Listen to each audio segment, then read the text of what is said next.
Nah, selamat siang Pak Januar. Kali ini kami kelompok 9 akan melakukan presentasi pertemuan kedua, bab kedua, yaitu adalah pelaporan keuangan.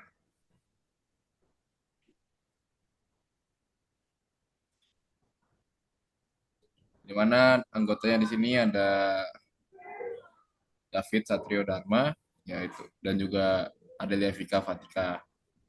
Terus ada Bimo Febrian Kalistol, Diki Hadi Wibowo, Christophorus Aaron, Hamida Sandra Dewi, dan Stefanus Ardian.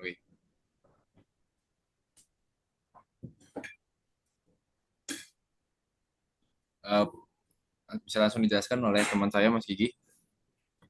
Terima kasih Mas Aron. Yang pertama itu ada lingkungan pelaporan.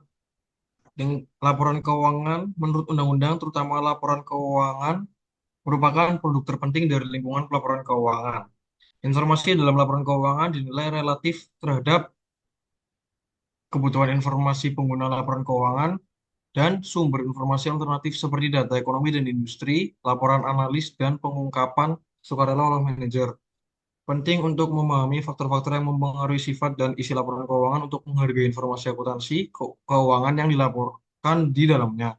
Faktor-faktor utamanya adalah aturan aturan-aturan akuntansi atau GAAP, motivasi manajer, mekanisme pemantauan dan penegakan hukum, regulator, praktik industri, dan sumber informasi lainnya.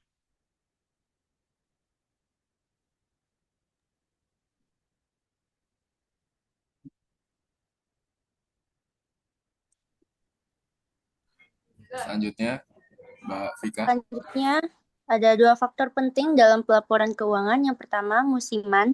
Saat meneliti tren, kita harus mempertimbangkan efek musiman, misalnya perusahaan retail memperoleh sebagian besar pendapatan dan laba pada kuartal keempat tahun kalender. Ini berarti analis sering membuat perbandingan dengan kuartal yang sama pada tahun sebelumnya. Yang kedua, penyesuaian akhir tahun. Perusahaan sering melakukan penyesuaian, misalnya penghapusan inventaris pada kuartal terakhir.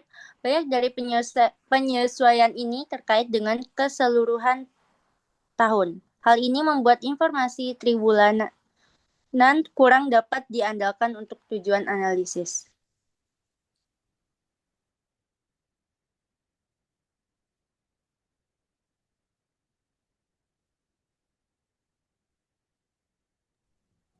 Selanjutnya,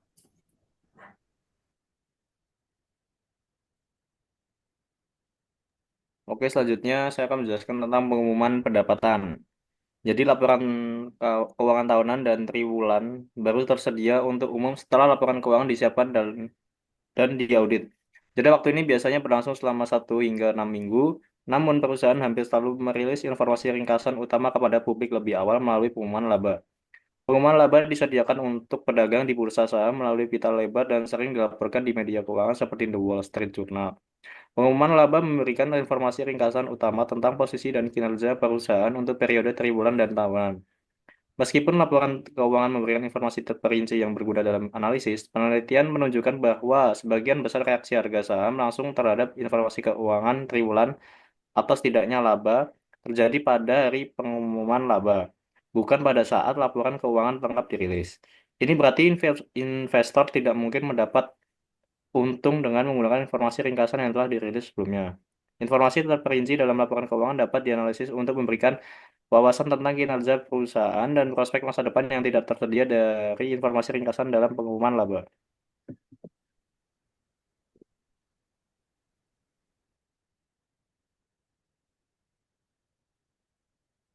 Oke, selanjutnya di sini ada faktor yang mempengaruhi laporan keuangan. Jadi komponen utama laporan keuangan adalah informasi akuntansi keuangan. Meskipun sebagian besar informasi akuntansi keuangan ditentukan oleh GAAP. Penentu lainnya adalah penyusun atau manajer dan mekanisme pemantauan dan penegakan yang memastikan kualitas dan integritasnya. GAAP sama dengan US GAAP dan IFRS.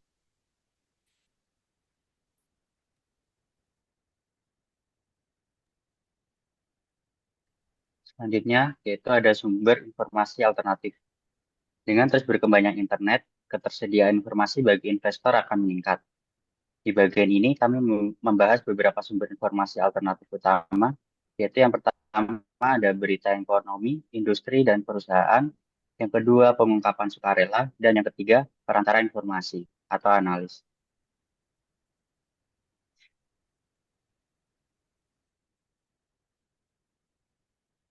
Baik, selanjutnya untuk sifat dan tujuan akuntansi keuangan itu terdiri dari kualitas informasi akuntansi yang diinginkan relevan, adanya keandalan. Selanjutnya, prinsip penting akuntansi itu ada akuntansi aktual, historis biaya, dan adil nilai, konservatisme, materialitas.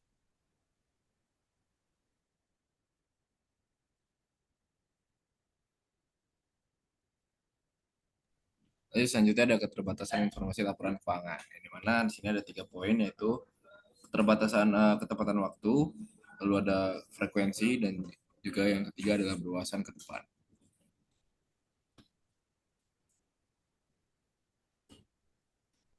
Nah, mungkin sekian dulu presentasi dari kelompok 9 untuk pertemuan kedua. Mungkin bisa bertemu dengan kami